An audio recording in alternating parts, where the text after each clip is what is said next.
We're live in the Grand 617 with my special guest, first guest of 2022, Chris Glover, aka Christopher Glover, one of my dear friends. How you doing, Chris? Good to see you, my friend. You want to start it off with the prayer, brother, please? Sure. For those who believe, please stay with us, man. In the name of the Father, the Son, and of the Holy Spirit, amen. Dear Lord, I lift the prayers up to you in the silence of my heart each and every blessed day that you've given me. I know every day we're supposed to keep this to ourselves by giving our prayers to the Lord, but this is what I pray for, and this is the type of lifestyle that I now live.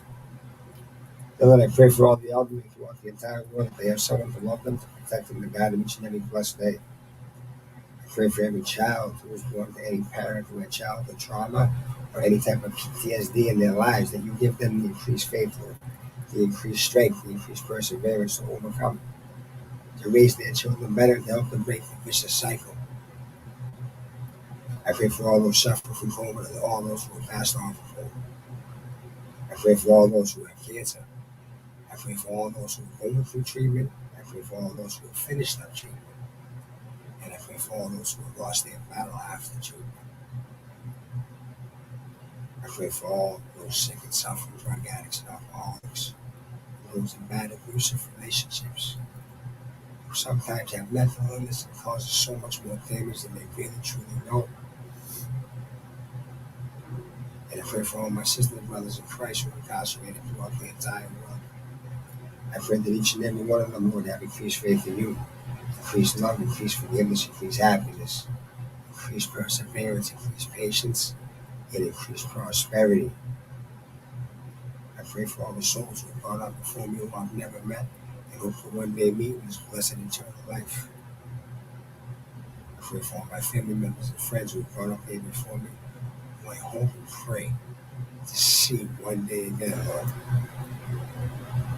I pray for my beautiful wife, for my children, for my grandchildren, for their siblings and their other parents. I don't hate. I pray for them now. And I pray that their faith is increased, that their love and their forgiveness. I pray for all my enemies and those who are offended. I pray for forgiveness and the opportunity to make amends one day, if possible. Some might, but if possible, I would like to. I pray for my dear friend next to me who's giving me the opportunity to present this to him today. Without him, this wouldn't happen. So I am forever indebted to you and forever grateful to you. As am I to you, Lord, as well. Same to you, bro. Lord, hear my prayers. Lord, hear my prayers. Hey, what a great friggin', that was an awesome friggin', thank you, Chris. That was awesome, brother. This is my dear friend, Chris Glover. He's a crazy young buck from the hood, from West Quincy, 02169, where I grew up, and he's one generation younger than me. I knew him when we were growing up, really good kid. I want to, hopefully he could tell his story of how, he beat the odds, like we all beat the odds. Me and him are sitting here, and a lot of our friends are dead right now, 60 plus just from this part of Quincy. Never mind the other 13 parts in Boston right here. Just from here, 60 of my soldier friends that you can never replace, because I fought wars with those guys in the streets. And we always won outnumbered. Even when we were freaking 100, 200 deep, we never lost. This kid has the same things, but we still have survivors. We're left. We're still here. So obviously, see how he believes? I believe too. I just don't preach it to nobody unless they want to know about it. And that was a beautiful prayer. I have to say, I almost came to a little bit of a tear there, because you know what? He didn't forget anybody out there. Anybody. Very humble, and it's humbling, and it makes me humble. And anyone that is like that around me, I don't like no misery loves company people around me. This kid has so much positive energy, such a classy kid, very respectful, even though he demands respect, and he should. Like I demand respect my whole life, still to this day. But it's good to just be humble and nice. And you'll see your life, the rage will go away a little bit at a time. Chris, will you tell the kind people out there in the world that'll be watching this and watching right now? He told them a story, like, and well, you can bounce it off me too, because been the juvie. I've been through all that crazy life. So I just want the people to know what you've beaten, Chris. All the odds you've beat. I mean, take your time. You don't have to rush, bro. Just go slow. And light up a stick if you want, brother. We're gonna make this happen. Yeah, we are. Absolutely. We're already making it happen, bro. We're giving back, and that's the most important thing. Sure. So the story kind of starts essentially in 1976. Way back when, in the 70s. Imagine that. There used to be a thing called the 70s. 71 right there, bro. So, 76 right there. Your birthday's tomorrow, too, right? Happy early birthday, brother. And my birthday Friday, too. All right, keep going, Chris. Yes, sir. Capricorn's rule. Capricorn's rule. So I was born in this place called St. Margaret's Hospital in Dorchester. From what I understand, they were nuns. So you have to understand, this is why my faith is strong. They're the ones that brought me into this world. My faith, my God. And, I was born to some young parents. My mother was 16. My father was 19. My father was an only child. My mother had one older sister and 3 younger brothers. And my grandmother was a devout Catholic. So at the time, my mother being 16 and not married, it wasn't supposed to happen. I was essentially thought up to be an abortion. And by the grace of God, I wasn't. I'm sitting right here telling my story today. My mother had, raised by my grandfather, who was very abusive, ex-military.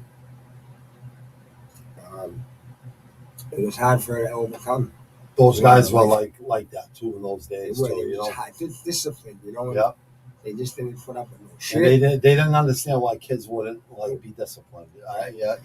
Today it's easy to talk. They shake their head. They just keep fucking slapping and slapping. Slapping doesn't always work. Yeah, my mother used to beat me, and after the third one, I go, "Ma, you're hurting yourself more than you're hurting me." Right? I understand. Stop. It don't even hurt me no more, man.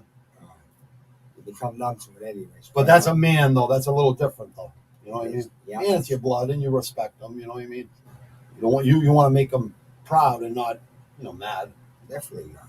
But I don't think hitting's the answer either. I never hit my kids. I gave them timeouts. Yep. Timeouts where it's at, man. Give you some time. Sit back, soap in the mouth or whatever, right? No physical, nothing physical. Yep. Physical's bad. Yep. Makes you a violent person when you grow up. And most definitely. Made me violent. My mom lived like that most of her life. Your mom's good people. My mom was great people, man.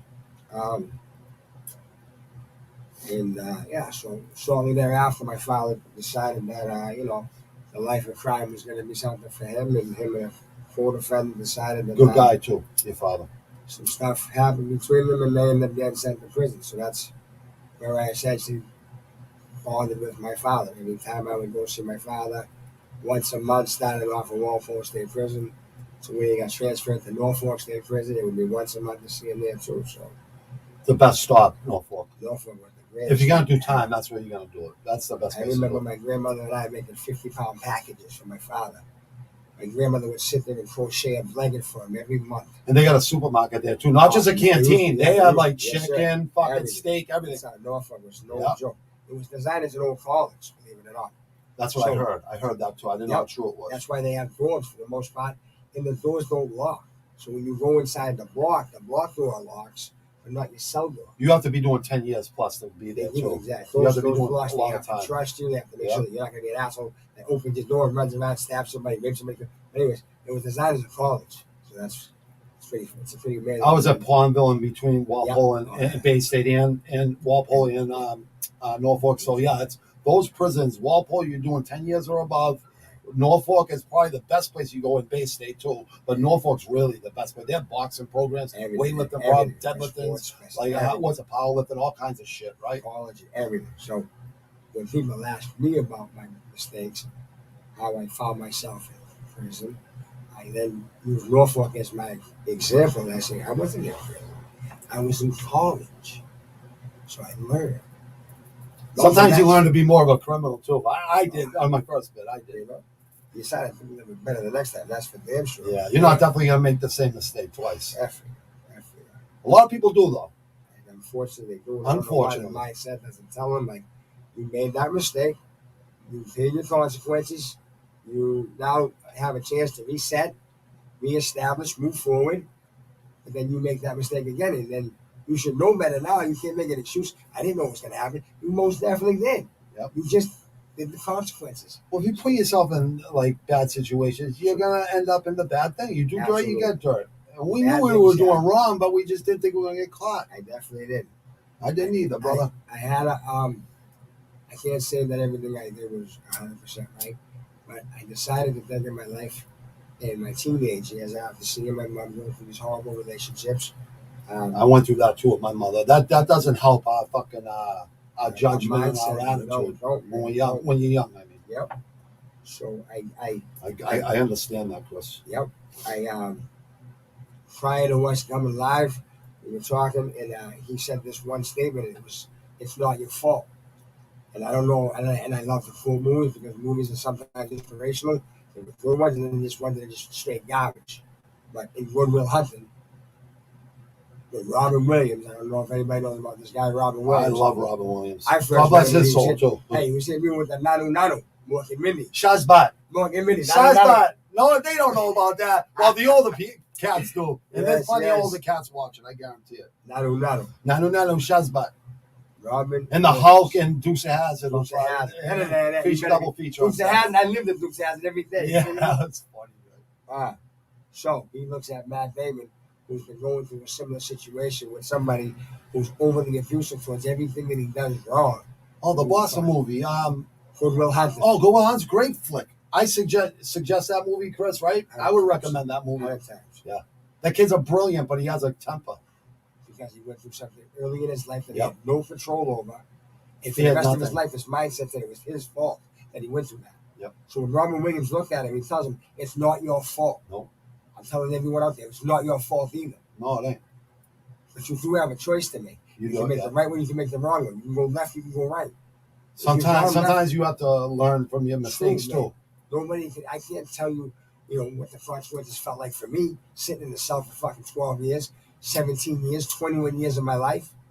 Well, I can tell you how I felt in a manner of emotion and say, I wish One day in jail is enough. Oof. Never mind fucking that. I did 10 years with juvie and state time. And you done fucking over that. But the point being is that doesn't have to be what I am today. Nope. So how you start, how you finish. I get a choice to make. So I do that. And I do that every day. And he's doing great. Proud of you, Chris. My mom lived like that. I seen that. And unfortunately, we have bills to pay, man. And being young, I didn't know anything about work yet. I did watch my stepfather work, build cars, old school classic cars, Chevelles, old school Cutlasses, El Caminos. This generation loves stealing cars. I do remember that about that generation. Yeah, just 4 or 5 years a difference, but there's a difference, though, believe it or not. Truthfully, it was, man. Like, we had a time where Bust a tilt in a second, right? no low jack, no cheap No, chassis. no. There weren't even cell phones, man. There wasn't none of this bullshit. Well, we had the what I mean? big tan ones. Remember the big tan cell phones? But they were like $1,000 a Come on month. the box. That was Yeah, mid-80s, ridiculous. late 80s, Yeah, right. mid-80s. Yep, you're right. Yep. But we were still rocking pages and looking for, Cell payphones to pay call. phones, yep. Send that 911 text. If you was in my crew, I sent you a 292 text. Because 292 represented CWB. 2 was the C, 9 was the W. Crazy 2 white was boys. the B. 292 911. Call me the fuck right now. Yeah, I like that. I like the math. That was my crew. That's Man. talking in code. Absolutely. 911's important. I remember 911 that. is important now, ASAP. Shit's about to go down. We need to talk now. My wife broke about 5-6 pages of mine. She smashed them right in the street. Go walk outside and smash it because she sees 69 from girls. And Yeah, stuff. remember that, man. Crazy girls set right I know. that shit. Like I know. I used to like That's get why the pissed. wrong You number can't gets do nothing to girls. Like, you know what I mean? What the fuck are you gonna say to them? Absolutely not. Trying to cause trouble, that's all. That's what they were trying to do. So, living like that, unfortunately, I made a lot of bad choices and paid dearly for them. But I kind of got a mindset early on, after stealing multiple cars. There was one particular night that I took an IROC and I looked in the back seat and there was a car seat. And something happened in my head because not only was there a car seat, there was a children's toys and some stuff. And I, at this time in my life, at a young age, I had some children there. You had morals too. I some children. Because you've seen the kids see you have morals, just like I have morals too. We Once both I have morals. seen that, I said, this could have been my girlfriend's car That's right. with my kid going to school. So, wouldn't it happen that this night, high-speed chase takes place, and I end up in Abington, and as I'm walking home, I pass the place called Janelle Ford. Abington's like 15 minutes from here, Yep. 20 minutes, like about 4 towns over from this city. Janelle Ford had multiple Mustang LXs and GT sitting in the front. And I just left the high-speed chase with this guy with the car seat, but this was a car that didn't have a car seat in it, nor did it belong to anybody other than this huge dealership. So if I took this car, there's no morals behind. They got insurance. Dealer's plates, That's gonna right? happen. They might even say I stole 2 cars just to get extra insurance. Yeah. That became my mindset. And I was stealing from the rich and giving to the poor, which was me. And I was trying to live a life like that. So I didn't hit no more cars on the street. I started hitting multiple dealerships. Because their insurance. They're insured, yeah. Absolutely. Yeah. And they don't have to pay huge premiums like a working class. I get do that. apologize for those who ordered those particular cars that I stole. I know that's probably a dream car. I'm sure they apologize. I'm sure they'll take your apology. That's 20, 30 years ago, dude. You're a savage. I wish them in a good way, bro, dude. You know, nice cars. I got honest with you. Yeah, I'm sure they appreciate your options. Your options were great. But the children came. And 16 years old, my freshman year, Quincy High. I had my beautiful daughter on April 2nd. April 2nd, yeah, April 3rd. Would you wish that? April 2nd, I passed her as her mother was breaking her water in the middle of Quincy Center. My son's April, so they're both the same too. Mustang. I love Mustangs so much. Mustangs were nice. 5.0s. 5.0s rolling in my 5.0. With the LT frame or the lighter frame? GT. LXA, yeah. Yep. When did they used to take the 5.0 engines and put them in the LTs because of that lighter frame? Yeah, they put them in the LSCs. What about Grand Nationals? Do you remember those? Yep. I'm sure you remember those. 3.8 turbos. The turbos. It said turbo boost on the fucking thermometer, whatever. Turbos. My friend had one of those. And my daughter was born. And I didn't know what to do at the time, so I kept on going to school. And guess what? 2 months later, I had another daughter. So at 16 years old, 2 kids. I had my first daughter in April, and I had my second daughter in June of the same year. Wow. 2 different mothers, obviously, 2 different relationships. I was just going to say that. One mother was 4 years older than me, the other mother was 7 years older than me. I wasn't with girls, I was with women. I had that same problem, brother. You know? Yep. And that really turned my life upside down. They'll play head games with you too, Chris. The older woman. I didn't know how to be a father. First off, I didn't know how to be a man. Second off, because I didn't have that upbringing where I had that in my life every day, and my kids have to suffer for that. So every day I have to thank this man above for letting me still be here. Your kids ain't suffering right now, Chris. No, they're doing good. They're doing really good. Yep, you are doing really well with yourself too. Each and every one of them. But the struggle is real for them sometimes to think that it wasn't their fault. In the beginning. Wasn't there. Yeah. You know, so when you say it's not your fault, it's not your fault. I didn't meet my father until I was 32, and I still talk to him today. So I'm just letting you know, like, I forgave him. See? And that's the example that we need, man. And they're working on forgiving me. That's all that I ask. Let me try to make the next best. They sound very happy to me, Chris, just to let you know. I can hear them in the background very happy. I'm happy to see that you're doing really well. You're doing really good, Chris. I'm really proud of you. Thanks for the opportunity. You don't have to thank me, brother. I thank you too. It goes both ways. Because I relate to all this shit so much. The same exact thing with me. But see, you can take your time. You could light that up if you want, whenever you're ready. And just show you could tell it how you want to tell it, bro. You don't have to. Yeah, I want you to relax when you're talking about it. I really do. I just want, because you're helping people right now, believe it or not. Yes, you are. We are. We're helping people. We're bringing people. We're giving back. Teamwork makes the dream work. Teamwork makes the dream work. And what is the acronym for team that you just taught me today? And I know I'm really good at acronyms. Everybody achieves more. Imagine that, and that's very true. It's very true. So no disrespect to God. I know some people that will say, "Oh, I'm a Christian." Well, there's a bunch of gods. You know what I mean? That's our God. I'm a Catholic. I'm 100% Catholic. I believe in Jesus Christ. I know He died on the cross for my sin, and I'm truly grateful and apologetic for the times that if some people think, oh, I just had the roses in my hand, now look, it's like I'm not. Don't take offense to that. I'm not. I'm relaxing. No. So they can give you the best version of what needs to be. He's not drinking, doing drugs, No. nothing. He's smoking. This is medicine. This is medicine. So Look at how good. Look how good he looks. Come on. I know this kid ain't all messed up on drugs. He wouldn't be sitting there. Actually, he probably would be sitting there because I'd be talking to him, but not live. That would be what I need. I'd be talking to him, trying to get him back. But he doesn't need no one to talk to him because he's so strong-minded.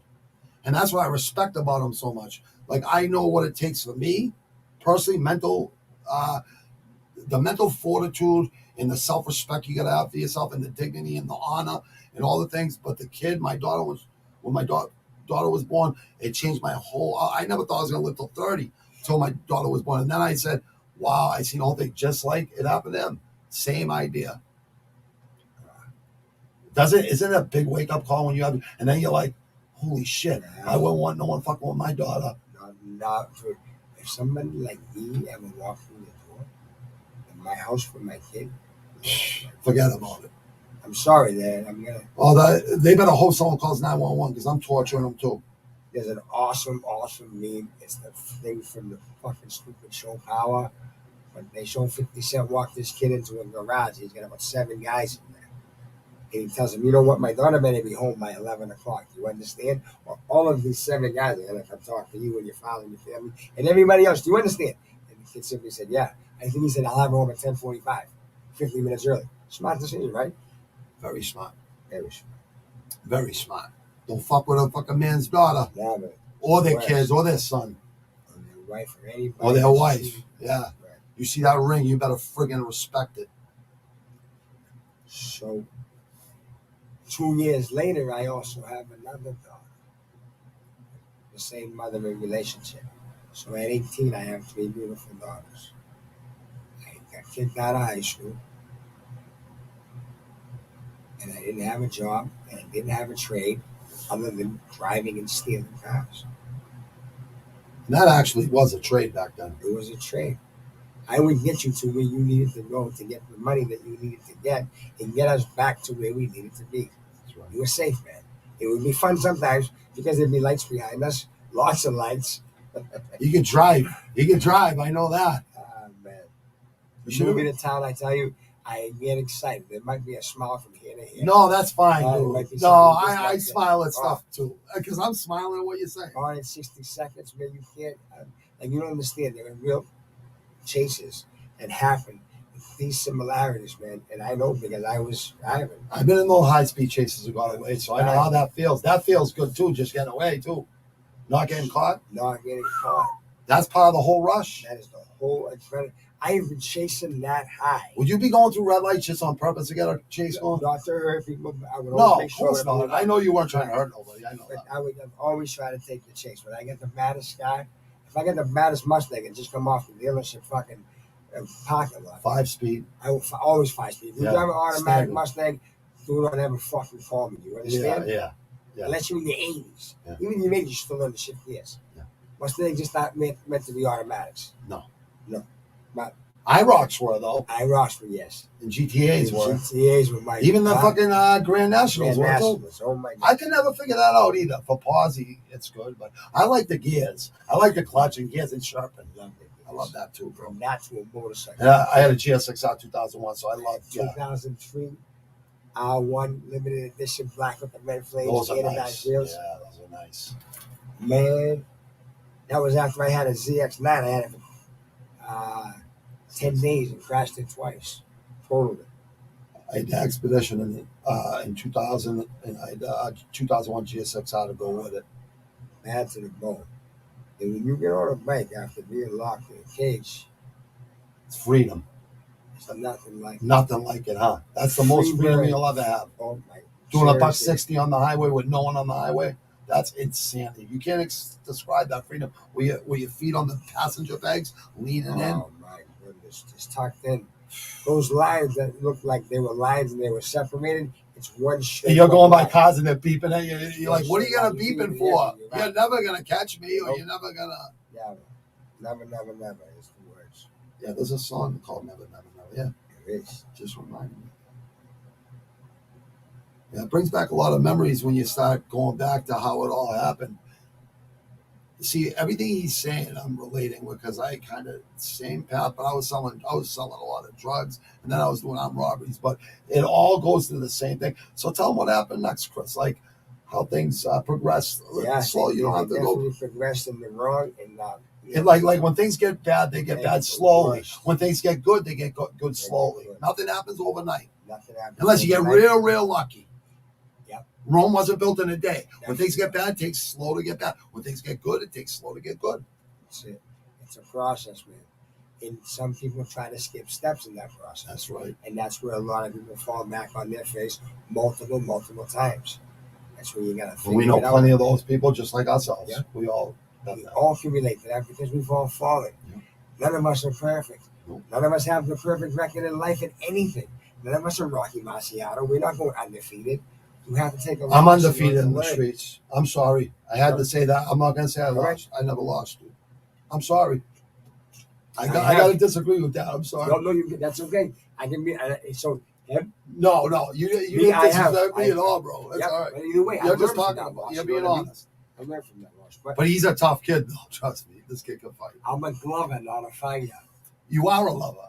I'm a glover. That's I'm a glover. Yeah, you are Christopher Glover, but you know what? Fighter. We're both lovers and fighters, and that's a real disgrace because we shouldn't be fighting no more. No more, man. No more. I don't fight. No I fight the good fight. Yeah, I fight the good fight too. The good fight, right? Yeah, you do fight the good fight. I fight the good we fight. Both do. So, yeah, after making a lot of those bad choices, I just spent a lot of time in college, and it's something I don't really care to respond to. But I made a lot of bad choices, and in those bad choices, I didn't have to sit in a place as big as this, and I had to get a phone call in 1997 that my grandmother who brought me up in the Catholic faith had just passed away. Just like your mom, basically, same idea. Yeah, 97, that's the phone call. I had to go down to the chapel with the priest to call my mother and then listen to my mother scream. So, that was the first time something broke me inside. And I didn't want to be a hopeless, impulsive, dickhead, asshole, little person on the street, not really caring about anything. I had 3 kids. I had their mothers that I cared about. My mother, my father at the time. You're a very caring person. 4 younger brothers. I had so many cousins that I've lost to this disease, man. I lost because early on in their life, they didn't have somebody like myself to grab them and say, stop. Life isn't going to be perfect for you, but it's going to get better. That's right. You got to accept better, and you'll be fine with that. That's right. The curveballs in life, you got to, that's what makes you grow. Keep swinging, though, too. So because you missed the first curveball, another one's going to come. Doesn't mean you're going to miss the next one. No. Keep swinging, man. Keep swinging for the fences. Yep. But at the same time, learn. If you're swinging, you're pulling your back, yep. Well, then you better adjust your position. That's so right. That the next swing is a little bit better and it's less painful. Try to get a little better every time. That's every all. time. Yep, every day. Progress, not perfection. That's right. That's right. Strive for perfection. No one's perfect. But you can strive for it, but no one will ever be perfect. Right. You always know there's always someone out there. There's always someone that's going to be a little bit more perfect. Absolutely. A little bit more. Absolutely. And that's your motivation daily to get up and do more. That's why I train, because I don't want to lose. You know what I mean? That's Yes. the reason I train. Well, it's more for mental and health. It's everything. It's Yeah, but that's what wakes me up early. Oh, there's someone that wants a shot at the title, or whatever the case may be. Just in my sick mind, you know. You use that as motivation. That's what I do. I do. That's how I do it. Yeah. Yeah. It's funny how you said that, because that's very true. You know, we got this, man. And, you guys do got it out there. Yeah. Listen to him. He's being very, very honest. So the phone call with that for the man was something that and you were in prison when that happened, right? So it's really hard to deal with, even worse. You have to sit in a box this big and deal with the emotion of this. And not show weakness or whatever. Absolutely. This Try woman not is to. a woman that throughout my entire life brought me to church, brought me to faith. This is the same woman also. Let me remind you that in 76, when her daughter was not married to my father, she didn't want me to even exist on this planet. But once I came to life, she never let me down. She always stayed by my side. She always gave me the best advice. She always taught me education and God. God first, education second, family always, and never forget that. And I never did, I never will. So that's Those are another thing. good rules to live by, brother. She taught you well. Taught me very well. And she gave me my Lord and Savior, so I can never ever not be grateful and blessed and to always give her what she deserves, which is always. God bless her, Chris. Yes, man. Edith, Irene, Eaton, my man at Eaton, forever blessed by you. Thank you. God bless you. Yeah. Because you raised a really good kid here. Really good man. The next thing happens, 2001, my father, 44 years old, he's driving his nice custom Sportster on the roads that he's familiar and comfortable with, and some asshole decides to cut my father off on a nice tight turn and puts my father into a sand patch, and my father hits a telephone pole head on and dies at the scene. That's the next phone call I get. 4 years later, doing the same sentence of prison. Wow. I come home the next year, 2002. I don't have my grandmother for my faith. I don't have my father who's my savior. I don't have. You got I it, don't brother. have that Got it. foundation that I once thought was always going to be there. Man. I took life for granted. In the granted. I took it for granted too, brother. And through those two losses, I stopped taking it for granted. But I still didn't make the right choices all the time. I still made bad choices. I still didn't grow to be the father that I am today. I needed to make a lot of better choices at a young age, and I did. And now I am. And through all of that,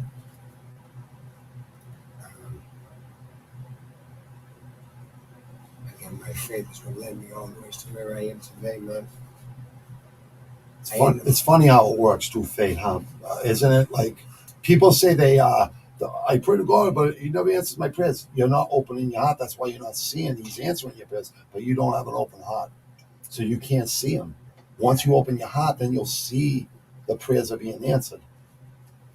Did you ever heard that from people that I pray to God and He never answers my prayers? So many naysayers, and I understand. Mm-hmm. And there are some people that also say, their faith, science outrules whatever they. Listen, I understand. Everybody has their doubts. There's always going to be their naysayers. God answers every single prayer. Sometimes the answer is no. Yep. Or sometimes the answer is wait. Wait. So That's true. patience is key in this life. It's not easy. Oh. Not easy to deal with people who don't have simple common sense, simple common dignity, simple morals. Just to be nice, man.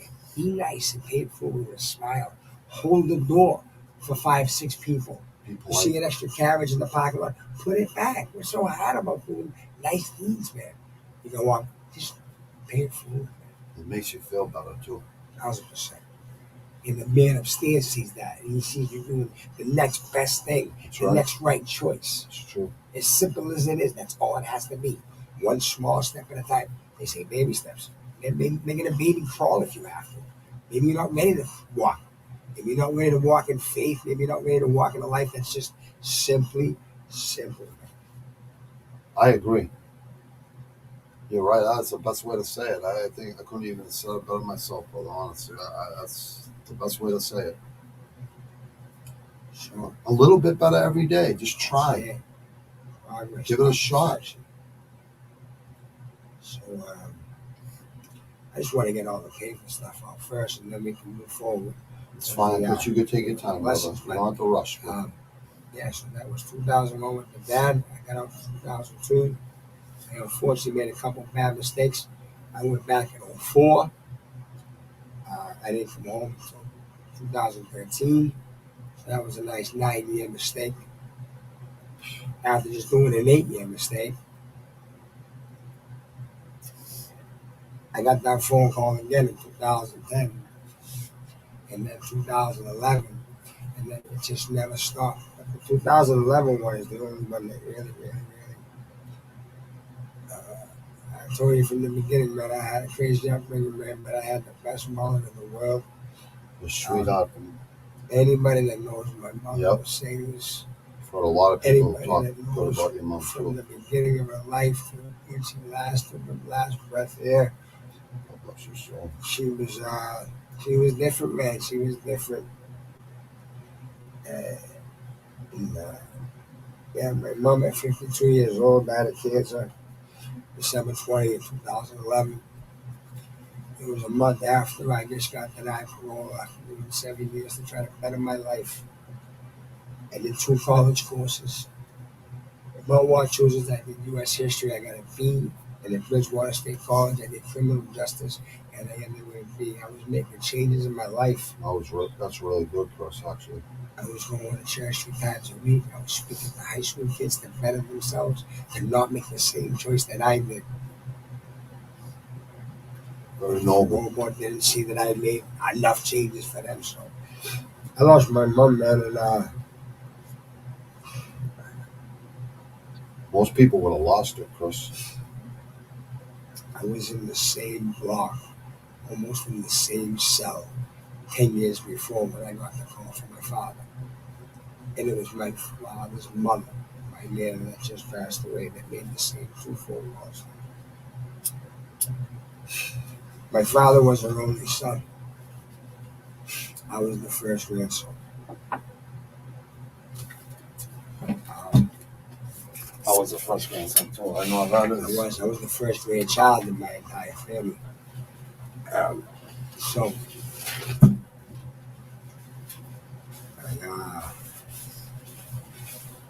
I had a lot of voids. And, I'm not a psychiatrist. I can't tell you that this is all 100% fact. But this is something that I believe a lot of us can relate to. There are voids in your life that you try to fill. People fill them with anything and everything that's available, right? Some have a limit, some don't have a limit. Some have a tolerance, some don't have a tolerance. But those voids, man, it happens to all of us. And it's just, sometimes just things just happen when they're not supposed to. It's a blessing in disguise. You hear that, they hear that terminology all the time. I can't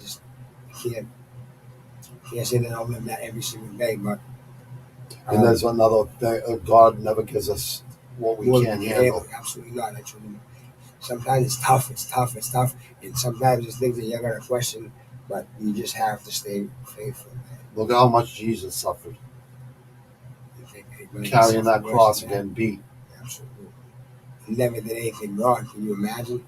It's like that poor innocent. So that's where you gotta say, put yourself in Jesus' shoes when you're going through tough times and say he went through a lot worse. Yep. And just move forward, man. Move forward. Move forward. Pay it forward. Have faith. Be polite. Have morals. Have respect. I can't tell somebody new school that you have to try to think old school. You weren't around for old school, so you didn't experience it. You didn't see every person on this street. Look out for every person on that street. Now it's everybody's against each other. That music's too loud for me. This is that. That wasn't respectful back then. Nobody did that.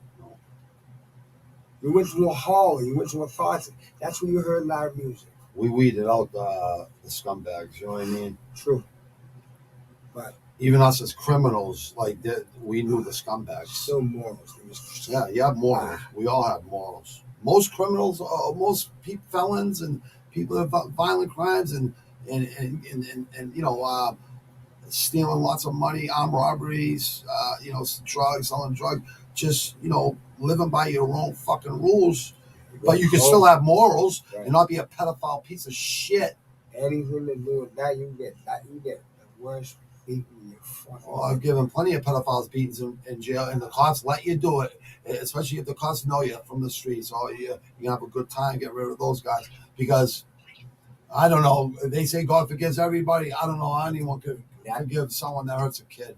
Truthfully, a kid or woman or elderly, man, is a core. So, like you were saying, you're going to question some things that happen to you? Yep. Well, listen, I guess they are allowed freaking forgiveness. I would never forgive them. I'm not at that point in my life where I could ever forgive them. I don't think I ever will be. But maybe 20 years from now, maybe I would say, hey, they'll have to deal with God themselves. So, you know what I mean? Yeah. That's on them. That's when I don't play God and I play me and I get the fuck out. Yeah, that's when you were saying that, it all makes, he's right. He's very right, everything he's saying. So let me ask you something. So when your mom, that must have been the real test for you, because you don't get parole when you're doing all these good things. You're like, maybe you figured out that God wanted you to stay a little bit longer just so you could remember. Just so I could figure it all out. And yeah, 2013. I know you were close to your mom too, and I had that type of relationship with my mom too, so I understand that. My best friend, man. She's a good woman, and I've heard that from a lot of people say about your mom. So your mom has a really good name. So I can try to do is pay it forward to her. I know in my absence, she always took care of my daughters. My daughters loved her to death. My daughters called her Nina. She was Nina. She wasn't Grandma. She wasn't Mimi. She was Nina. Yeah, Nina. I like that. It made her feel like she was still young and she was vibing. She wasn't too old. Nina's cool. Yeah, that's wicked cool. Yeah. You can call Nana, Nani. Nani's. No, yeah. Italians do that. Yes. My grandmother-in-law was Mimi, and then my grandmothers were Nanas. So my mother said, "No, I don't want to be a Nana. Call me Nina." Yeah. All right, cool. You got that Nina, man. Yeah. But, I like that one. Yeah. Man. She was a young grandmother though, brother. Yeah. I was 16 when I had my first kid. The My first mother was one, 16 when she had me, so she was 32. My mother was 32. My father was 35 when I made them grandparents. And their grandparents are that young. Wow. It was crazy because when I had my daughter in April of 92, my father had a son in May of 92. And then I had my daughter in June of 92. Wow. The next year, my father had another son in April of 93. And then I had a daughter in February of 94. So the 3 years free, we had 5 children. Wow. Now, this just happened to me again. My daughter, Taylor, my oldest, had a daughter 2 years ago. Then my youngest daughter, Tori, had a daughter, Ella. Then I had a son, Carter. Then my daughter had another one, my grandson, Kobe. And now my beautiful little 6-month-old Susie Marie. So there's another 5 kids. So instead of me and my dad compete, now it's me and my kids compete. Now you have strong genes, brother. A lot of kids and grandkids. So now you know how your mother feels now. I know. And if I sit here and I think about it, I will break. That's all right. But that's okay. I had great grandmothers. I had great nannies. And my kids have to miss out on that feeling of going to Nana's house, going, to see her on any holiday or just even the weekends. I tell you this, if my mother was still here, my kids would never put a foot on the ground because they'd still be on my mother's hips. My mother never put any of the kids down, my brothers included. Not my kids, man. My mother, I was the apple of my mother's eye. My mother was my partner, my mother was my friend. I understand that one, brother. My mother said this to us when we were kids. There was no filter with my mother anyways. Budweisers, Pepsi, Doritos, cocaines, fights, and not giving a fuck. That's my mother in the small version of it, but still the greatest with the smile. If you were my friend, you're running from the police, you hang out in my house. You need a place to stay instead of sitting on the streets, you stay at my house. If I'm there, great. If I'm not there, you're still invited to my house. That was my mother. That was the old school people of looking out for each other's peoples and kids, and especially just your children's best friends. My mother allowed me to do that too. But those people, it's just now today I don't have that relationship with my kids. I don't want to be their friend. I'm not your friend first. I'm your father. I want the best for you. I want you to make better decisions for you. That's right. And I know that we did have a friendship growing up because I was young, you were young. So the daughters start to develop, you know that, right? Females start to develop. They start to develop breasts, and then they get hips and stuff, and then their clothes change from just the little girl clothes with like Little Mermaid on it, to half their chest sticking out, to maybe a thong sticking out the side. Trying to become women too quick. Become women too fast. My grandmother told me this: Christopher, you're a child once in your life. Once you become an adult, you're an adult for the rest of your life. Slow down. You only have one childhood. One. That's right. I didn't know how to slow down. I didn't know how to appreciate it. I didn't either. But that's what I try to tell my kids now. Same thing. Slow down. Now, we're living in a different age, obviously. This ain't old school. This ain't old fashioned. This ain't old common sense. Not even There are close. viruses. There is shit out there that nobody knows nothing about. And I'm not here to talk anything about that because I don't know. And I won't be the ignorant person that says that he does. I don't. I just know it's killing people. I know it's hurting people. I know it's so, it's like invisible, And at the same time, there's this thing that are visible, which is these drugs that these pharmacy companies make. And say they're only going to just cause minimal, just a little bit of delay in your pain, and then you're going to go back to feeling somewhat decent. No. I'm on 45 months coming off all kinds of prescription meds. It's the hardest thing I've ever come off in my life. The emotional roller coaster I've been going through for 45 months is off the charts. Coming off booze, cocaine, and all that other shit that we were doing. Right? It was easy. It wasn't easy. You drive by the bar, you can smell the beer, but you want to go and have a beer, but you're not missing anything. You're going to see the same exact shit. You can be in another fight. You get in fights every night. You probably get in trouble. I would probably got more in trouble selling cocaine again and all that shit, selling drugs and go right back to prison. So I don't miss it. After 2-3 years, that's easy. But I'm on 45 months, and I'm not physically. It's just ever since the beginning, it's been emotional. Those drugs are worse than any street drugs. The opiates and the benzos and the drugs they give people for what to be happy. What are those called? Well, that's what we call them. No, what are they called? Like Prozac and shit. What are they called? Antidepressants or whatever. Yeah, I heard those are like coming up. Those is a horrible thing. He's right about coming up prescription medicines. Oh my God. Prescription medicine. Yeah, March will be 4 years for me. I haven't even had an urge. I mean, I'm on. They know my story, but you are absolutely correct. Absolutely correct. It's the hardest thing to come off of prescription meds. So definitely only take prescription meds if you really need them. Take them as prescribed, man. Yeah, Take them as prescribed. Yeah. It's harder. It's easier said than done. I understand, but still. We're all gluttons. True. We all want that extra. Yeah. Or we all want to chase that original high. We're adrenaline junkies, yeah. You want to know what my first high was? That's exactly what it is. You want to get like you were high the first time. But you'll keep chasing that. You'll do more and more, and then you'll have nothing, and then you'll get the lowest low you ever have. Build the soul, exactly. But my first high was this. In the 80s, I don't know if anybody had moms that liked iced coffee. But my mom loved iced coffee. I love iced coffee.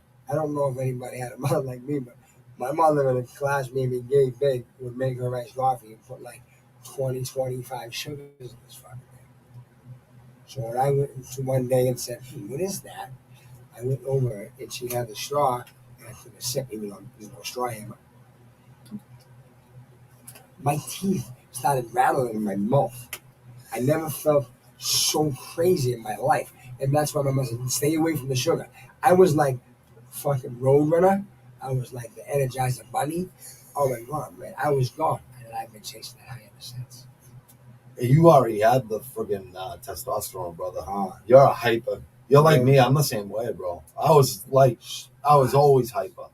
But I did have, and I still do have severe cases of ADHD because things just... You got it in control, though, bro. I do. Prescribe medication, of course. It helps so much. That's what I was saying. If it helps, there are medications that are good out there, people. I'm not.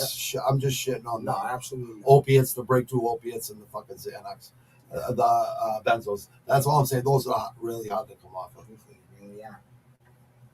So, I lost my mom, and then I came home again, and my dad's mom, who was the one that had been passing me the news and always stayed by my side, she said, you need a place to stay, you can come live with me. And I said, okay. You do know that I'm an emotional wreck. You do know that, after, your only son passed away, I lost half of me, and now I just lost the other half. So I do have you, and I do have my kids to be blessed with and grateful for, and I will do everything I can to make the changes that I need to, so that I'm not back behind those walls, and that you don't have to make that phone call to me, and that I can actually be here. And you will. And I'm not even a bad man, but I know 99.9% he will. Because he's already has been. I've been talking to him for almost a year now, and he's always happy, just like this right now. I'm not saying he's sad right now, but he's always very upbeat, never negative. Trying to pay it forward, man. Well, you do. I'm a person who's seen negative. I'm a person who's seen some of the most. I've seen comfortable in chaos. Absolutely. So I don't judge, man. I don't do nothing but try to pay it forward. There's no sense in judging people. I don't. Only one that can judge us is God. That's it, man. No one can judge you. I do love that, and it's the truth. Yeah.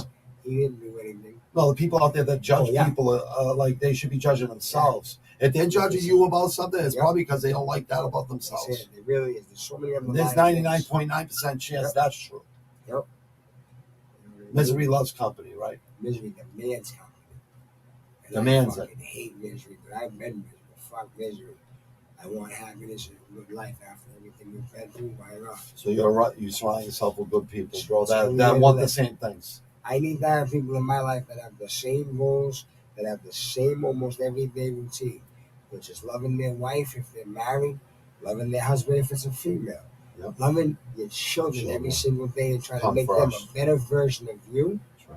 Trying to pay it forward through it, be it a conversation, be it a job opportunity, be it just to be a friend that's honest and real.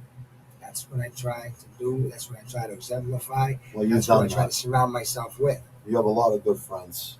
I know a lot of your friends, and you're a friend of mine, but you've been a good friend to your friends, all of us. I always will, and I always shall, because I know what it's like to have shitty friends do shit for me. Oh, yeah. And I would never want me to be the reason why that person feels like that. Or you, or Keith, or anybody for that matter, you know? So, yeah. Nobody. I tell that to Keith all day. I go, Keith, you're such a good person. You sell it for less. Such a good kid. Keith, you really, really, truly, I wish to goodness you looked yourself in the mirror and said that, man. I really, I sectioned them, right? Check this out. It took me 20, no, I didn't save them. 20 years to do this. Yeah. And I cried because I was with my mentor, the guy I was talking about earlier, his brother, and he brought me. And you have to call the cops. I never called the cops in my life for myself or anybody, to help anybody. So I felt like a rat, right? So I'm telling him where he is, and then they come and get him. I go, you better not be approaching him like you approach me. He's not like that. He's like not a felon like me. So they just walked up and put him in the seat, didn't cuff him, nothing. But it was a civil matter, and he left after 3 weeks, and he says he's doing good. I hope he is. It's the wife, man. Please remember my present. That was hard. That was hard to do. That was the hardest thing I ever did. Like, I'm just not used to, I can't tell on nobody. So for me to tell on someone I care about was really hard. Nobody got I had to save his life. He looked like he was going to die. And I lost tougher kids than him to fucking that drug he's doing. A lot of them. That kid right there, Golden Glove champ, fucking died from that shit. Golden Glove champ, junior Olympic champ, heavyweight Golden Glove champ, champ in the streets. I see him drop 10 people at once. That one came after him. So what I'm talking about undefeated, I'm just talking about in the streets and in the ring. No one ever beat me in the ring either in the amateur fights. That's all. Everyone loses fights with their kids. I'm talking like 15, 16, 17 on. Never lost a fight. But, hey, there's always someone tougher. Right. I wasn't trying to be a fucking asshole saying that, but I had to correct you because I am undefeated. There you go. As an adult. I'm sorry, brother. I had to correct you, bro. You know? You speak, I speak. I'm with it, man. This is the truth. You are with it, bro. You are, brother. I see a total change in you, bro. This is true. And you were good before you changed, so I'm really proud of you, man. Thank you. I'm really freaking proud of you. Thank you, man. Well, I appreciate you telling people. I appreciate you telling people the story, bro. So now, true story. Fast forward a few more years, 2013. I'm actually working with Keith at the car wash. My brother. Side by side, laughing, joking every day. reminiscing about when we were teenagers, running through the streets, jumping in the quarries, leaving work early just to go to the quarries. We were actually working right over there on Center Street, so we just shoot down the street, take a left Right at the there, end and of then the there. street. Yep. I worked at that car wash when I was a teenager too. Yeah, it's On amazing, the during man. the summers. My daughter worked there too. She's actually the one that got me the job there. Yeah. So We all did. All of us shout out have. to you, girl. I didn't know you guys worked there. Yeah. I remember Keith did though. Miss Bates, yeah. And I remember you working with him now. Yeah. I do. And so unfortunately, my grandmother then at the time said, "Hey, listen, I don't want to see you struggle anymore. I know that you lost your grandmother. I know you lost your mother. I know you lost your father. And I don't ever want to see you lose anything else. Struggle. I don't want to see you go back to prison." And my grandmother took a loan out of the house and got a bunch of money. I was gonna say you were doing good when you were working at that. You had like a Lexus working at that car wash. I remember that too. Lexus, she had me with an Something Escalade. I forget what you had. I Something had a nice. pearl white Escalade. Yeah, it's really nice. I go, yo, why are you working here? You go, I just need to work. I need to work and I need to go to the car wash every day. It was the I perfect think you job. were selling. I think you were doing something there too. I saw it too. A little Adderall. Yeah. Maybe it was no, I wasn't Adderall. Little weed. Yeah, Little product. whatever it was. A little it white was dot. nothing big, but it was just a hustle. It was just kept me I going, just shocked you were working because you had a lot of money. Guys are working. I was making a lot of money back then. Yeah, I know you ain't making that much What money the fuck there. were you I know, doing? but you're driving a friggin' Escalade or whatever. So my grandmother did that for me anyways. And this is what happens. Sometimes blessings become curses because people don't like that. Law enforcement didn't like the fact that I just came home after 9 years and I was Driving nicer thing than they are. Yeah, they started questioning things that was going on in my life. So Jealousy happens. I don't want to talk about that. That's a movie script in itself. All the right. Indictments and everything that they It's did. all right. Yeah, to me. you're right. But so boom, I get locked up for something of guilt by association. We'll say that. Yeah, it's called being a friggin' co-defendant, basically. That's true. That's what it is on It's paper. nice, yeah, right. It's a nice Allegedly way a Yep. co-defendant. Relax, because we Allegedly. allegedly did something. Correct. So boom. 2015 happens. I'm in college, just waiting to find out what's going on. And all of a College sudden, is prison, people, because yeah. he's right. You can go into stories up in prison and Yep. the procedures, what happened during, Sure. and those are stories and books in themselves. I have So I love how he's going through it. Don't be pressured, brother. Just go. Just tell what you want to tell, and that's it, my friend. the breakthrough. I of all of appreciate this. it, and I know they're gonna appreciate it out there. It is the breakthrough to all of this. So my grandmother's getting older. I'm not there to take care of her as I once was, and then during this procedure of guilt by association, there's a thing in the Massachusetts and a lot of the court system is called the Habitual Offenders Act, and I get indicted for that 5 times over. So now I'm looking at an habitual 5 times over, and the habitual for me started with 15 years. That's a bad hit. Bad hit. And my kids are older. My mother's gone. My father's gone. My grandmother's gone. My faith, my rock. Other than my own personal faith, there's so many voids to fill with drugs, with women, with money, with all of this. I know that life. If you know that life, when you relate to that life, it can still be better for you. Know that, please. I'm so happy without it. So happy. But we had to experience it, buddy. That's the only way To you learn. feel it. To learn, yeah, because it's what we dream. We want to be. We want to party like rock stars and be rap stars and like rap stars. So that's what I party like a rock star. When I did it right, and I know he did it right too when he partied. And I do relate to. I relate like more than you. I think more than you'll ever know. You already heard the stories of me because you were my brother's age. Right. So I'm sure you heard the war stories. Definitely did, man. Yeah, and that's only like 1% of it. So what he's telling you is only like 5% of like what really happened, because it's so hard to tell. So much to tell, so much to feel. It's really hard, man. It's not easy. Unless you were there somehow, some way, it's just different. But and you doing this, believe it or not, brother, Yeah. it's doing a good deed, because you're gonna save someone's life. I know someone out there is gonna watch this. If it's not now, if it ain't later tonight, if it ain't tomorrow, if it's a year from now, it's gonna save people's lives. And guess what? Yep. You're paying it forward 1,000 times over. I have to. So now, here's where my faith becomes the strongest it's ever been. So 2017 comes, which was only 4 years ago, and I call home, and my grandmother is in tears.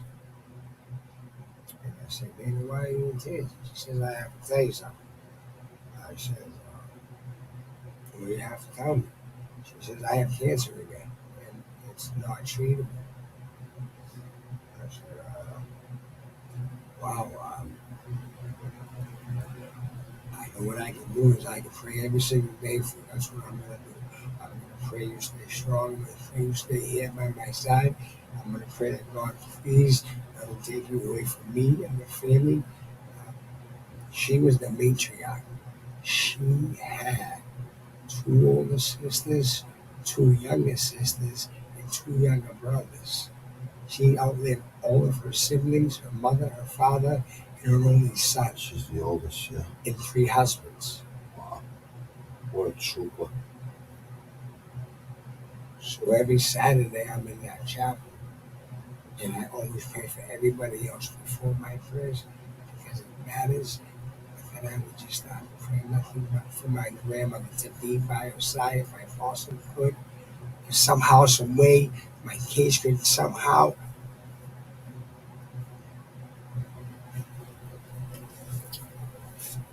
I got up like 2 months later, man. I didn't even know what was going on physically, let alone emotionally. I was numb. I was It's all right, up. bro. And It's all right, man. working out, everything was good. I seemed, and I don't know, man. A lot of blood just started coming out of my mouth, like not saliva, just straight raw blood. Like it was just this, movie shit. To be honest, and I kept on coming. They sent me to Mass General and said, Would the CO see it? And did you ask him? I kind of thought it was Fleming. I was kind of even curious as to how much this guy was actually watching me, but he thought I was a runner. I was out early preparing breakfast for the fellas. He sent me to HSU. HSU took a blood sample to see what was going on. All my blood work was coming back fine. There was no issues. More blood came. More blood came. The doctor there says, "Hey, would you mind going to the Shattuck?" If anybody knows anything about this place called the Shattuck, I know about it. It's people don't want to go nowhere near it. They don't even drive by it, but actually, I think that you're going to get help in this place. I used to bring my stepfather to get methadone there every morning. So I know, yeah, you're right.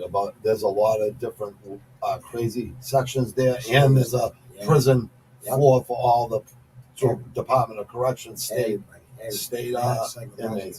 Yep. So I go to this. It's a shithole. It's a deficit. It was for the arrest. Like a Saints out at some.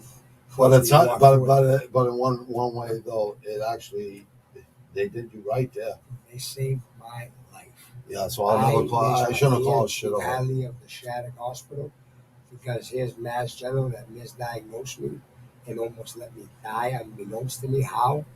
And then I go to a place called the Shattuck that I never thought would ever answer any questions, and they answered it within hours.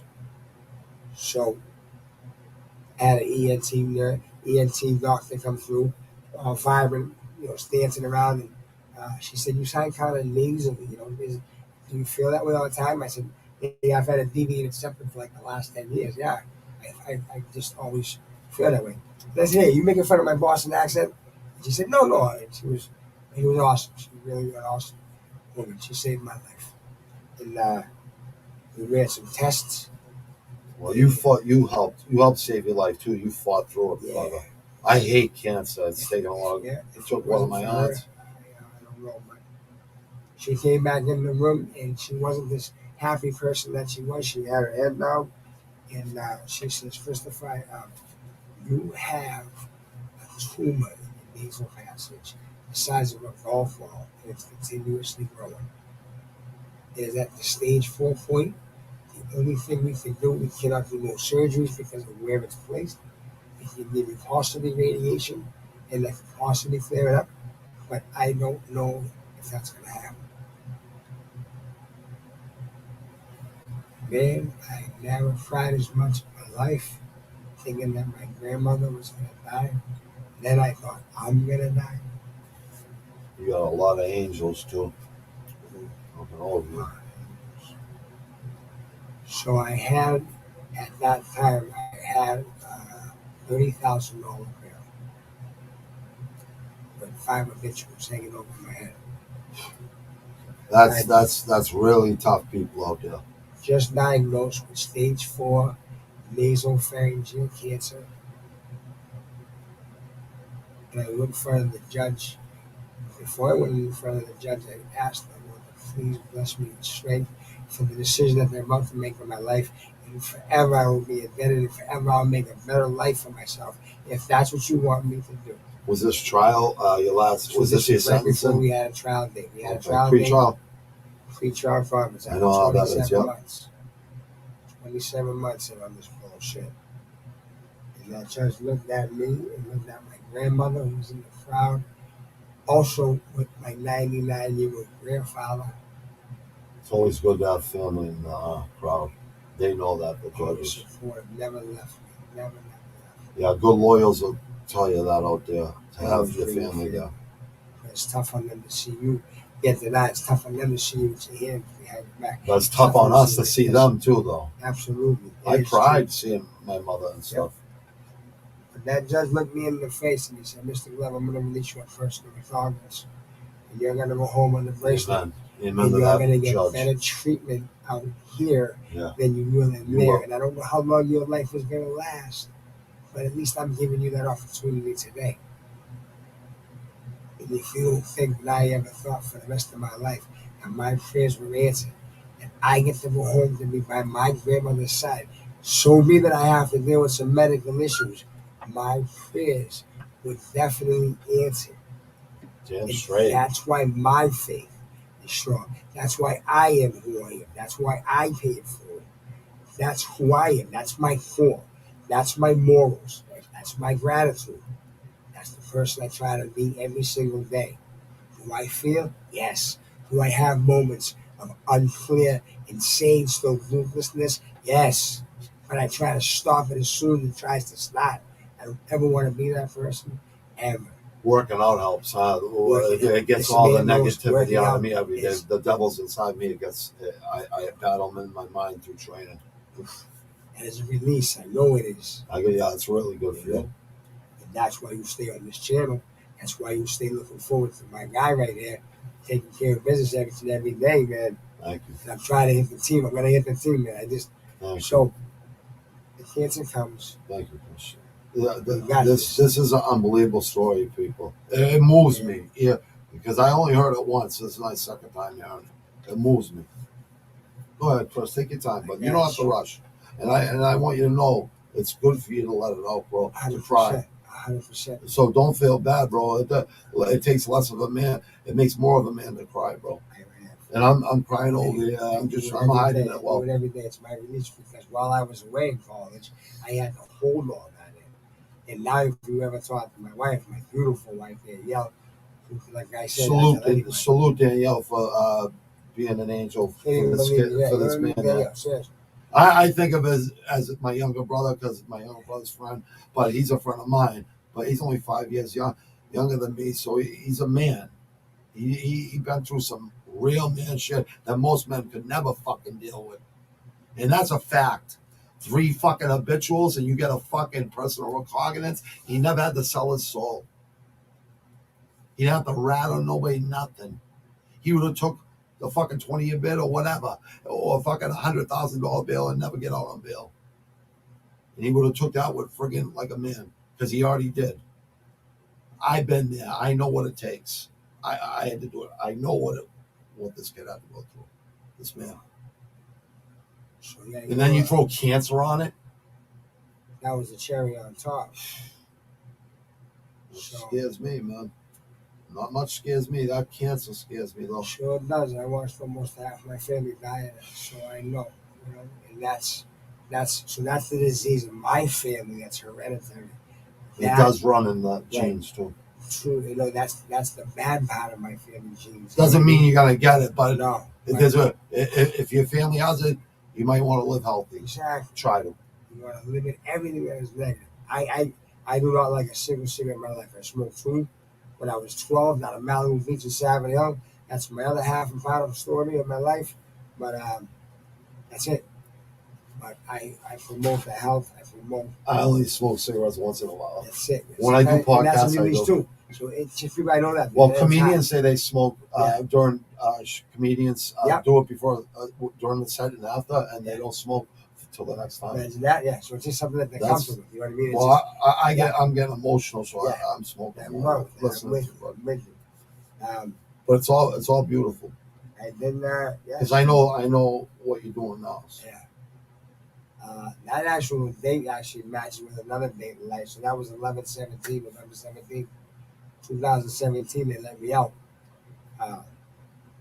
November 17th, 1995 was a 19-year-old lunatic. That's when I got out on my second state bill. Was November 95. November 95 was when I took a run out in the back of that little paddy wagon and some choices that have cost me my entire life because it showed that I had no respect for authority or life. It was in the papers. I read it, and I was impressed actually. But back then I was, and I still am. But he let him go ahead. It's hard for me to explain to them. It is in the name, so it's still a friendly. He's a nut, though. It's his in a good way. Obviously, and he escaped from Quincy Court. No one ever escaped from that court. They were pretty locked down tight. I don't know what happened, but I know I went through a court case out in Brockton Superior.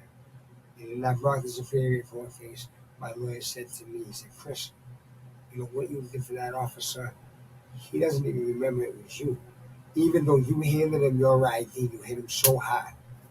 It could have been anybody that handed him your ID. He doesn't really remember. He actually had to use the book to match your ID up to your picture in the mugshot book. But that being said, if you had any documentation from Florida that stated that you were there, because that's where I got arrested in Florida, I would be in this case for you because it would prove that you weren't here, and that's all that I need. Well, everybody that I knew at the time that was living down there, I didn't have no contact with, and everybody that I got in trouble with down there all came back to Massachusetts. So I couldn't even reach out to anybody. Why do I sit in the cell as a 19-year-old and say, let me have my girlfriend take one of the 3 handcuff keys that I have and wrap it up in electrical tape so that it defies the metal detector a little bit. Put it in her mouth, and when she comes in to visit me, she'll put it in my mouth so that I can have it the next time I go to court. Now, after it goes into my mouth, you got to know something about tucking, putting something up your ass. You got to put your finger up your ass. I ain't never put no finger in my ass before. Let alone a handcuff key wrapped in duct tape. You gotta do what you gotta do. You gotta do what you gotta do. So when I do this little procedure, put my hand back there and put the thing in the safe, I just about scratch my ass at the same time to make it seem like I shouldn't be back. And anyways, if I go, Chris, you all right? I go, well, I have to shit really bad. Can you hurry up and strip search me? So he does, and I get back to the cell, and I pull this thing out, and I escape November 17th, 1995. Anywho, bad choice, because for the rest of my life, it has affected me. But now here it is, think about this, 9 years later, I also have a situation. And 9 years later, holy shit, it was 9 years, 95 to 2017 is not 9 years, that's 22 years. That's right. 22 years later, I had cancer on the same day. You think I did that? They were both. 27 years. I do 5 weeks of radiation. I do 5 days a week. I do 2 sessions of chemotherapy. I had a fort in my chest.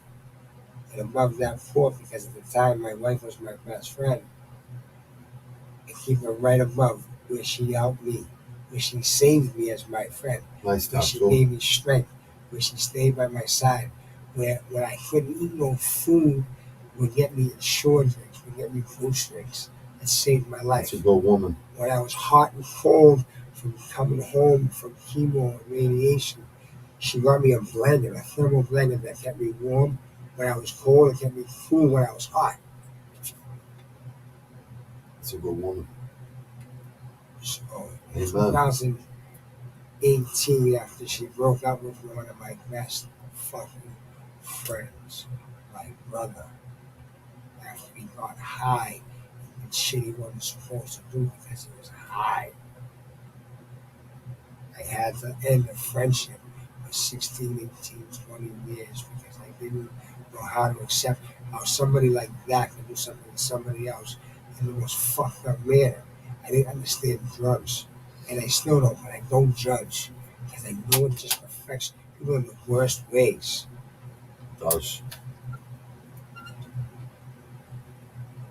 I love this motherfucking kid. I love you I too, brother. love this kid, man. I love this kid. I love him, and I can't be thankful enough to say I love you too, thank brother. you, man. I just I'm sorry you had to relive some bad things in your life. I'm gonna be honest, brother. Like, my mother's in Italy with my stepfather who got deported there, but his charges will drop in about 7 years, and they're trying to get back. That's how messed up drugs are. They're on the methadone over there and all the pain pills and the Xanax. But that's what they do. You know what I mean? It doesn't make them any worse people. I love them. You know what I mean? always. But I get frustrated with them and my brother and sister. Yeah. But dude, you're a really stand up kid, bro. I gotta admit this, bro. I don't say this about many people because I'm really loyal and stand up. I wouldn't even rat on that kid right there. I could have walked out of the court, said it was his fault 6 months after brain surgery, without doing time or nothing. Instead, I walked out, but I had to do a bid.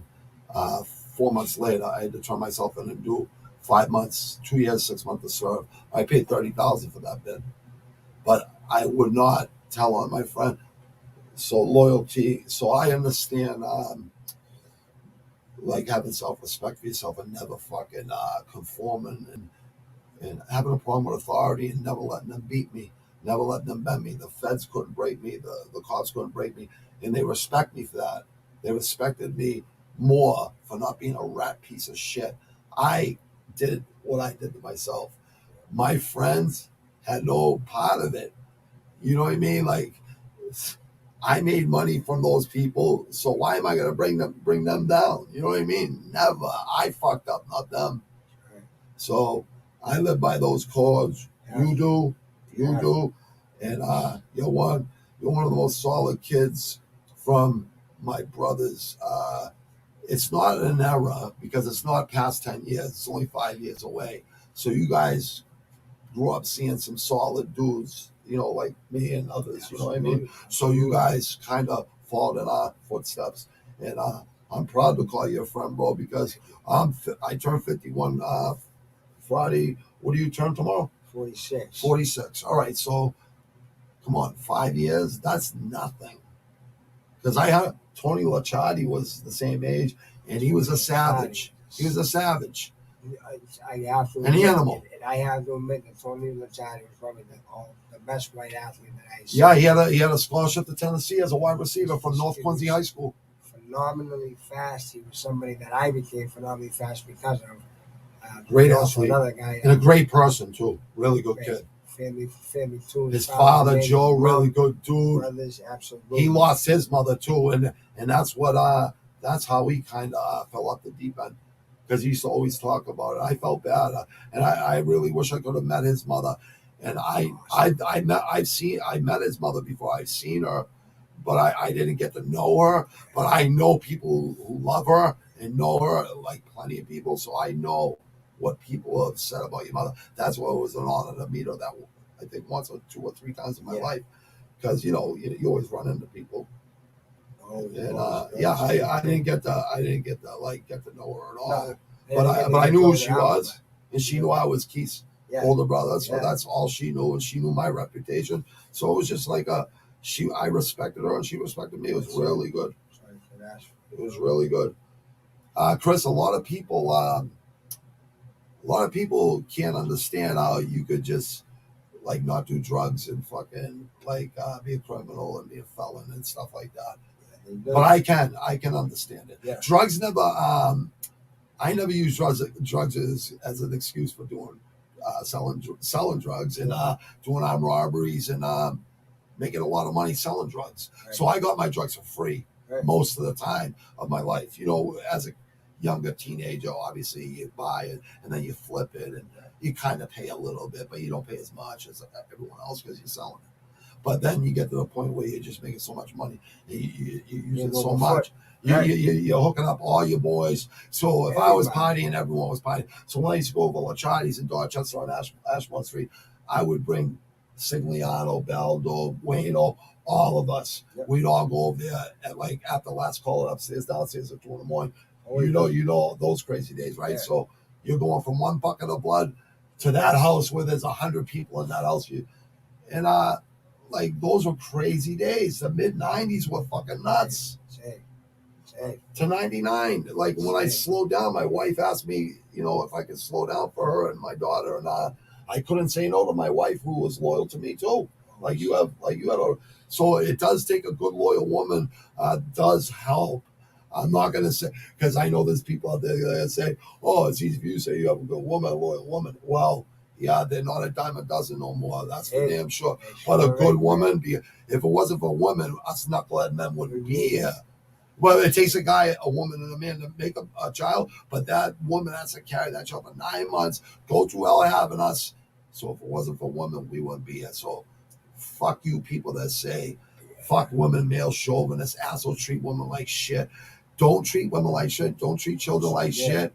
Don't treat elderly like shit. Don't treat harmless animals like shit. Fight real men like me and him. That's what you should if you have a fucking anger problem, fight. Or go spar in a ring with a pro fighter or an amateur fighter and get yourself humbled before you get hurt.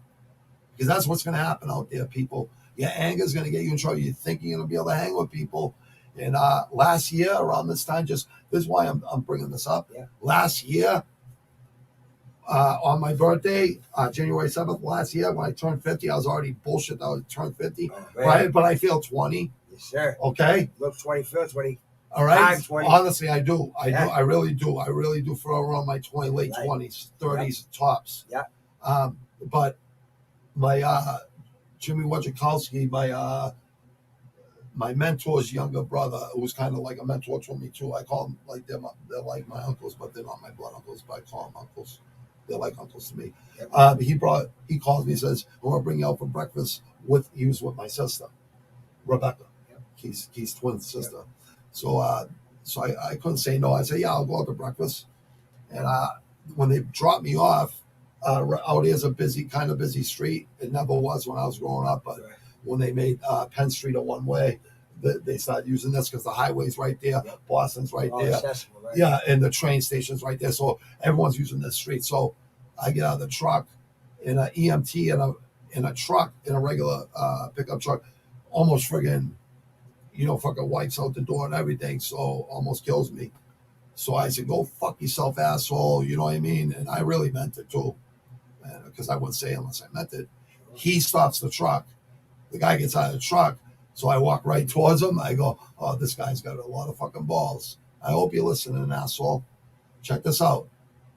You want to hear about a humble pie incident, people out there? Be careful who you get out of a truck with. Because my uncle did a 15 mandatory for 3 keys a blow who was with me. My sister did 3 years in a day for a fucking bank robbery. She robbed the bank. Okay? And I did 20 year, 2 years of serve. And then I did 2.5 conquered for fucking selling drugs. And all my shit's violence, right? So this guy got out of the fucking truck with 3 of the worst people you could ever get out of the truck with. But I was in his face, right?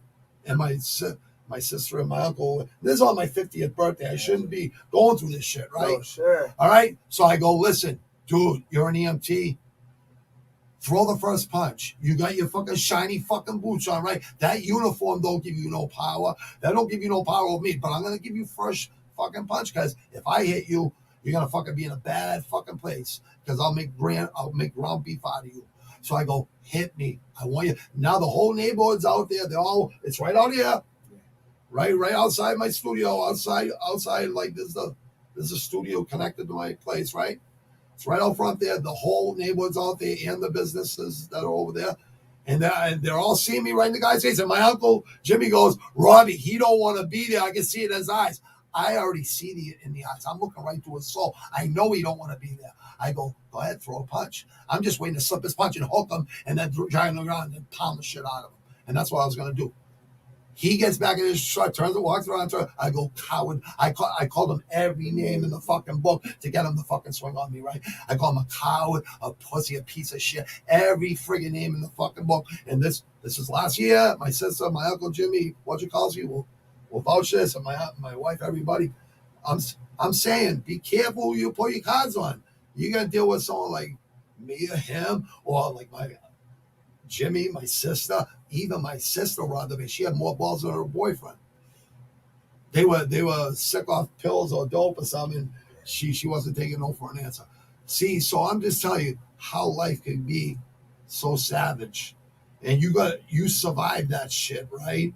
For this guy to survive that shit and to have this positive attitude and to share it with all the world, it takes a lot of fucking balls, because I've never been nervous to do many things. Being in front of a camera and bringing my friends on and people that I know and I respect, so I don't bring no one on I don't respect. It's not an easy thing to do, but at the same time, you're giving back, because people are hearing your story and they're seeing how good you're doing. You look fucking great. You have a great fucking attitude every time I talk to you. I mean, when they say happy wife, I feel life, good. Man. Happy wife, happy life. Happy life. That's what I'm trying to do. Man. All right, my wife just went through 45 months of hell with me with emotional roller coaster. That's why I built a studio out here and just studied, because I didn't want to. I don't go to detox. I don't go to program. I don't go to meetings. I did it on my own, and I stayed away from them. But a good woman, and I did pray to God for a good woman, an angel in my life, and guess she picked me up. And I grew up with her, and she was a girl that I respected, and I didn't respect a lot, but I liked a lot. They were all good kids. I liked them all. Still to this day, I like them all. But a man doesn't want a girl that sleeps around, because when girls are young, they make that mistake. It's not their fault. They're just trying to be cool. It's just the way it is. Peer pressure's a motherfucker, especially when we grew up. But I just knew I had the right woman. I had all the other girl way back in the days. See, so it took a good woman, but it was your mother, it was your grandmother, it was all those strong women in your life, and you've seen that in the girl that your wife right now, your wife and your mother and your children and and your other kids, and you're doing fucking great, bro. And all I see is really good things for you, bro. I really, really mean that, bro, because this is the way I look at it. What you said about team, I'm building a team right now, and I'm building a network, and my work ethic's off the charts, and I think you know that. I know, I like it. I appreciate it. So wherever I go, you're coming with me, kiddo. And kiddo is not an insult. People out there, we've been calling people kid. I call 70-year-old friends of mine kid. What's up, kid? When I go, what's up, kid? It's actually a compliment. Because he's young. He's young as a kid. Granted, that's a compliment, It is. People take it like, some people take it a little different, but I used to. I'm not gonna lie. Yeah. The word kid and the word punk. Yeah. Well, if they use it in a different form, if a guy saying you're a fucking kid, I'll fucking smash you.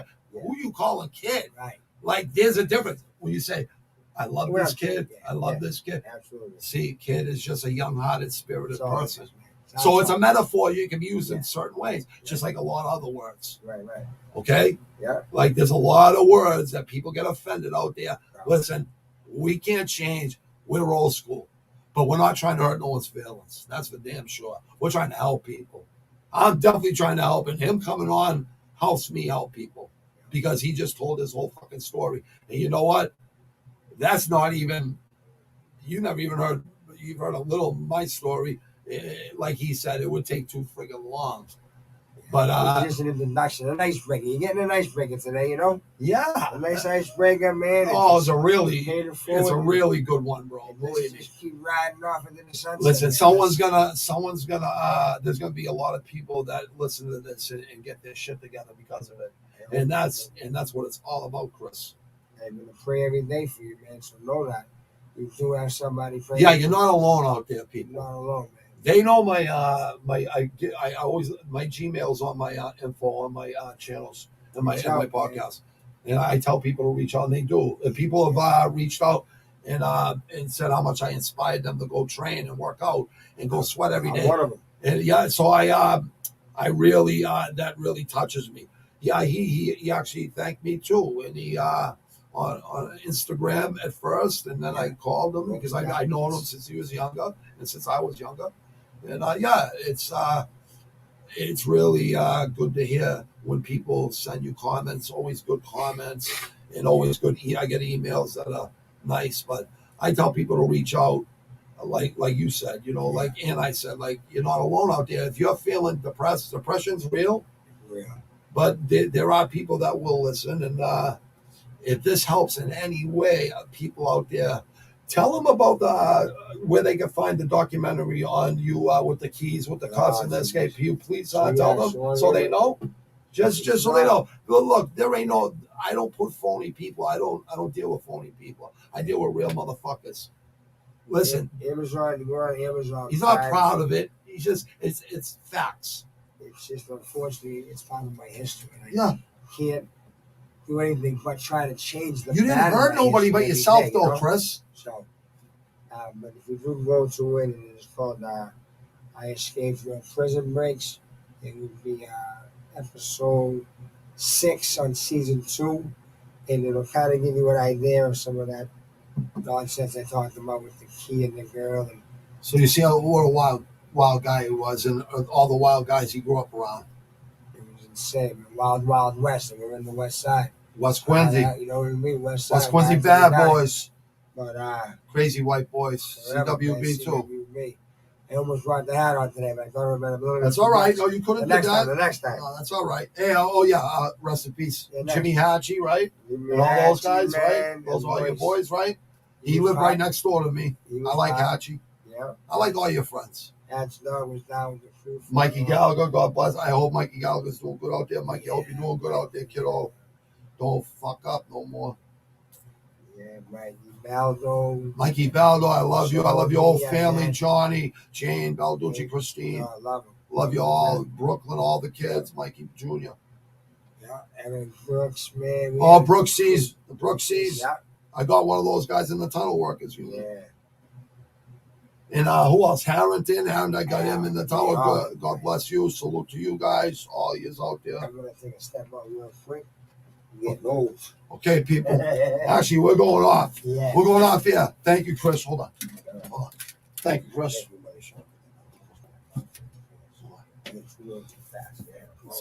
It's all right. Oh, dude, hold on.